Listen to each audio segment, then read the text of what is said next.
But we want to begin right now with the latest headlines. The number of cases in the U.S. jumped again overnight to at least 102,000, with 1,600 deaths now. The U.S. now has more reported cases than any other country in the world. Nearly 45,000 of those cases are in New York State. And some good news for the tens of millions struggling because of coronavirus. Those relief checks from the federal government could be in your hands in just 3 weeks. President Trump signing a $2 trillion relief bill on Friday. And some states are resorting to more drastic measures to stop the spread. In Rhode Island, police are stopping drivers with New York plates, telling them to quarantine themselves. And Florida's governor is telling people coming to the state from coronavirus hotspots they need to self-quarantine as well. Our team is covering the story across the country and around the globe this morning. We want to begin with NBC's Erin McLaughlin in Los Angeles. This morning across the country, over 100,000 cases, more than 1,500 dead, and an all-out war against COVID-19. We go out there today and we kick coronavirus ass. The state of New York now with the grim distinction of being the epicenter of the crisis in the United States.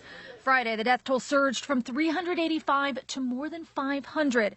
Among the lives lost, Mount Sinai nurse Caius Kelly. He just had this infectious energy. You felt good when he was around. Friday night, all across the city, a show of appreciation for those on the front lines. As doctors continue to warn, the system's overwhelmed. It's like a war zone. We're in a war with very limited resources. And a scramble to build makeshift morgues and field hospitals. New York Governor Andrew Cuomo to NBC's Lester Holt. I hope this whole facility, Lester, stays empty. And we built it for nothing. But you don't believe that's going to be the case? The numbers don't say that's going to be the case. In California, it's all hands on deck. Every minute is a minute lost. And a dire warning from officials. Los Angeles is just days away from the kind of crisis engulfing New York. This weekend, the USNS Mercy is expected to open, providing much-needed support to non-COVID-19 patients. As impressive as this ship is, it represents only a fraction of the city's needs. It has 80 ICU beds. LA officials estimate they need 3,000. New Orleans, too, emerging as a hotspot in the pandemic. NBC's Blaine Alexander. Now, with the cases here in Louisiana growing faster than anywhere else in the world, the reality is that there are just not enough tests to confirm every case. In Miami, a mandatory curfew. Orders to stay off the streets from 10 p.m. to 5 a.m. It is growing quickly. I mean, every time I go into work, we have at least a few more cases. Now there's a statewide ban on vacation rentals, in addition to a mandatory 2-week quarantine for anyone arriving from Louisiana and New York. In Rhode Island, police stopping cars with New York plates. Right now, we have a pinpointed risk that we need to address, and we need to be very serious. And that risk is called New York City. That was NBC's Erin McLaughlin reporting. And also this morning, hospitals across the country should hopefully be getting more ventilators after President Trump, under pressure, officially invoked a little-used power of the presidency to get a major automaker to pitch in. But that automaker says they were already on it. NBC's Kelly O'Donnell is at the White House with the very latest on that. Kelly, good morning to you.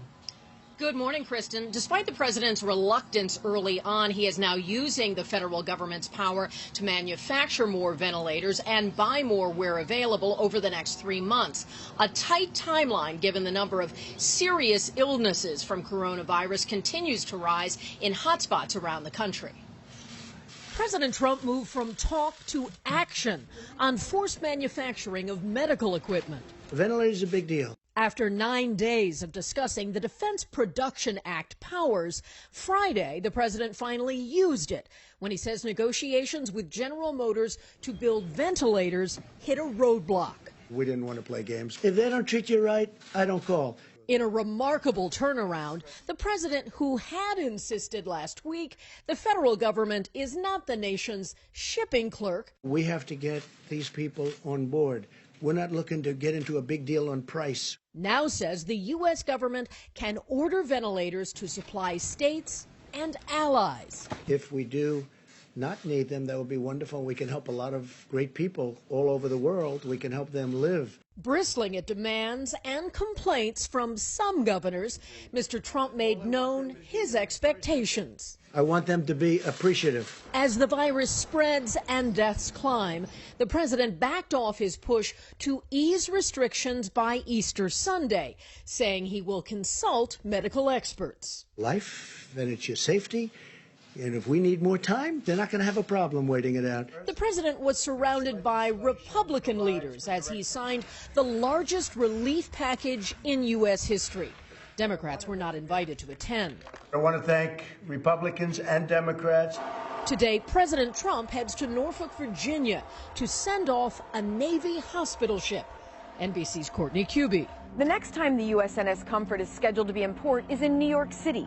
The 1,000 beds on this hospital ship will ease some of the burden on New York City's overwhelmed hospital system. It sends a signal when the president is able to go there and say thank you. And President Trump will return to the White House after his visit, saying he'll be very careful not to shake hands while in Norfolk. And General Motors is saying that it is working around the clock tirelessly and had been already agreeing to do this work when the president invoked the Defense Production Act. They hope to have in their Kokomo, Indiana production facility 10,000 ventilators made each month. Kristen? A lot of hospitals eager to see that equipment soon. Kelly O'Donnell, thank you from the White House.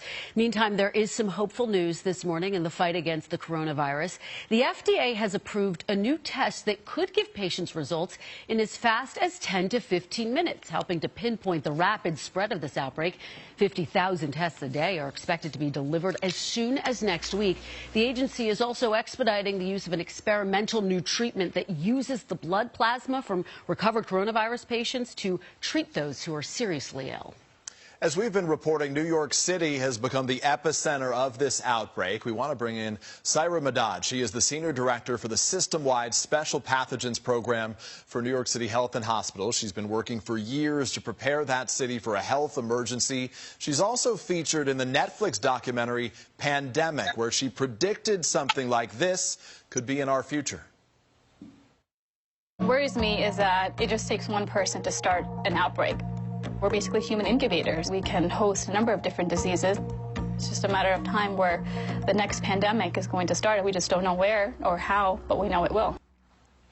Saira Madad joins us right now. Saira, we appreciate your time on this day. We know that on Monday we hit the end of that 15-day window, the end of the 15 days to stop the spread that the White House is telling us about right now. Can you give us a progress report? Are we making progress? Is there a sense that we might be out of this window at some point soon? Well, we're still very early on in this epidemic here in the state of New York, and we're obviously not alone. What's going to happen here is going to happen in major cities throughout the country just in a matter of days to weeks. And so a lot of these cities are not far behind New York City. So you're seeing what's happening in New Orleans. You're seeing what's happening in Miami and other areas like Dallas. And so, you know, we are obviously the epicenter today. Tomorrow is going to be another city. And we just need to make sure our first and foremost priority is making sure that our frontline staff have the resources and equipment that they need. And it is coming in, but we just need to continue to advocate for it and get more of it, because it's not a matter of just a one-time injection. This is something that needs to continuously happen. And following up on the question about the timeline, of course, we've heard President Trump talk about the fact that he would like to reopen at least parts of the economy by Easter Sunday. He seemed to back off of that a little bit yesterday, as our Kelly O'Donnell noted. But can you put this into perspective, Saira? What is the risk of reopening things too quickly? Well, if we open the economy sooner and basically back down on social distancing, what you're going to see is much higher morbidity and much higher mortality associated with coronavirus disease, and an even more taxed healthcare system. Right now, healthcare systems are being overwhelmed, not just here in the state of New York, but obviously across the nation. You're seeing more and more cases pop up. And what's going to happen is that they're going to continue to become very, very overwhelmed. So when people need to seek care, not just for coronavirus disease, but for other health alignments that are still existing in today's world. People are still having babies. People are still getting in car accidents, heart attacks. We won't be able to provide great services for everything else that's going to be coming through those doors. So we need to make sure that we are not overwhelming healthcare systems. Syra, we know that teams, emergency responders, have been preparing for a pandemic like this for years, but now we witness the scramble to try to get those supplies that they need urgently right now. How were we caught so short when it comes to tests and PPE, personal protective equipment, and all the items that those first responders, nurses, and doctors need right now? Well, at the end of the day, we rely on a just-in-time, supply chain when it comes to healthcare services. We don't keep a surplus of 4 or 5 months of personal protective equipment or equipment and supplies. You have enough resources that you need for a given time period. And it makes sense because obviously you don't want to waste resources if you don't need it. So it's the just-in-time economy and supply chain that we work towards. And so when instances like this happen, it's hard to predict how aggressive they're going to be or what their impact is. And so by the time you want to order more supplies, you have what you call even hoarding, not just shortages, but hoarding of equipment and supplies happening around the nation. And this is not something new. We saw this in H1N1. We saw this in Ebola, where people are ordering more than they need. And so those folks that actually need it, it's a backlog. Syra Madad, we appreciate your expertise and your time this morning. Stay safe and healthy. Thank you. Now, as we mentioned earlier, police officers nationwide are putting their lives on the line, as they always do. But this time, it's to make sure people obey government orders to stay home and to keep at a distance while they're outside. NBC's Kathy Park is in Studio 1A with that part of our coverage. Kathy, good morning to you. Kristen, good morning. As we continue to stay apart to help slow the spread of the virus, officers are patrolling the streets to enforce social distancing. It appears a crackdown is working in some places, but the message isn't getting through to everyone. These days, officers from California to New York are on the front lines keeping you safe by making sure you're keeping your distance. But they have been enforcing it. Yeah, totally have. That means breaking up large gatherings, crammed parks, and even monitoring businesses with growing lines. There is no congregating allowed. A ramped-up response after crowds were seen defying federal health guidelines. Due to the current health emergency, members of the public are reminded to keep a safe distance of 6 feet from others. In New York City, the epicenter of the outbreak in the U.S., people are searching for relief from the indoors, heading outside for fresh air or some exercise, but reminded to play it safe. I think people are pretty good at keeping their distance from each other. Everybody has the same goal in mind, to not spread it. Mayors across the country giving police the lead on enforcing the rules, even if that means patrolling from hundreds of feet in the air. That if we see people in groups, we're going to break them up. If we see a place that's too crowded, we're going to get people to disperse. They will be issuing warnings and shutting down all repeat offenders. Here in New York City, to give people some more options to spread out, several blocks have been closed off to traffic so pedestrians can move freely. But during this outbreak, more officers are getting sick too. More than 500 uniformed members of the NYPD tested positive for COVID-19. A sobering reminder of the risks of policing during a pandemic. I appreciate them. I appreciate them a whole lot. And if crowding continues to be an issue here in New York City, Mayor Bill de Blasio has said parks could be the next to close. A decision on that will be made tonight. Kristen, Peter? All right, Kathy Park, thank you for that report from New York. Normally at this time of year, the race for 2020 would be at a fever pitch with candidates crisscrossing the country asking for your vote. But in light of the coronavirus, the campaigns are looking a lot different these days, obviously. NBC's Jeff Bennett has much more on that and what the candidates are trying to do about it. Jeff, good morning. Hey, Peter, good morning to you. The coronavirus pandemic has temporarily transformed nearly every aspect of American life, including the race for the White House. Virtual campaigning is now the new norm for Bernie Sanders and Joe Biden. And with President Trump seizing the national spotlight day by day from the White House, the Democratic candidates have had to find new ways to connect with voters. Who's going to get their say? While the remaining 2020 presidential candidates are used to seeing adoring crowds on the campaign trail, the coronavirus pandemic has forced them to find new ways to connect with voters. For President Trump, daily briefings are now his daily substitute for campaign rallies. We've done one hell of a job, and it's lucky that you have this group here right now for this problem, or you wouldn't even have a country left. The president, who initially downplayed the virus's impact, boosting his re-election bid by blanketing the airwaves, with the leading Democratic candidate left pushing for a higher profile. Former Vice President Joe Biden, like most Americans, is following the CDC guidance to stay at home, and it threatens to blunt his momentum. Biden's campaign this week installed a television studio in his basement to help step up his public presence. I'm chomping at the bit, but I am where I am, and I hope to be the nominee of the Democratic Party, and I hope I'm able to get my message across as we go forward. Biden now holds virtual press briefings, appeared on a digital edition of Jimmy Kimmel. Are you able to stay away from people during this time? Well, I'm not officially quarantined, but I'm trying to follow the rules here. Even hosted a virtual happy hour. None of us want to be cooped up in our homes. Meantime, Biden's lone competitor, Senator Bernie Sanders, is signaling he's pressing forward, despite trailing in the delegate count. This week, he held a virtual town hall. Sanders perhaps remaining in the presidential race for months to come, since now more than a dozen states have postponed their primary elections, out of fear that in-person voting right now could spread the virus.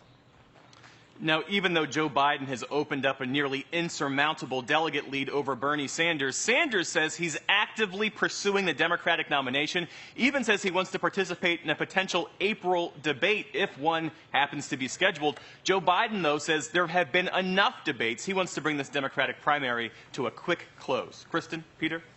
No campaign stops to go to. Jeff Bennett's here in D.C. Jeff, thank you very much this morning. Appreciate that. And we know that a lot of this can be overwhelming, but we want to make sure we're shining a light for you on some of the good news every day. Moments like this one, brave healthcare workers being cheered on for their heroic efforts. Take a look.